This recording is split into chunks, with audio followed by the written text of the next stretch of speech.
మ్యాచ్లో గెలవాలంటే ఫస్ట్ మంచి స్ట్రాటజీతో ఆడాలి. ఫస్ట్ బ్యాటింగ్ అని హిట్టింగ్ వెళ్ళిపోతాను, తత్కి స్ట్రైక్ అవుట్ మీరే చేయాలి.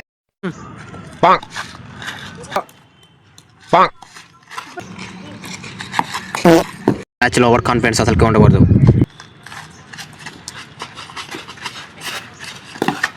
క్యాచెస్ విన్ ది మ్యాచెస్ అన్నారు. క్యాచెస్ డ్రాప్ చేస్తే నెక్స్ట్ మ్యాచ్ వాడు డ్రాప్ అయిపోతాడు.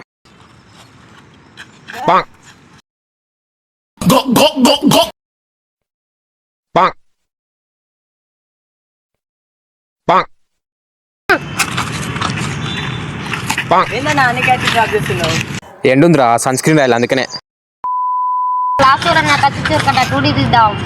ఎలా ఫినిష్ చేయాలో నాకు తెలుసు.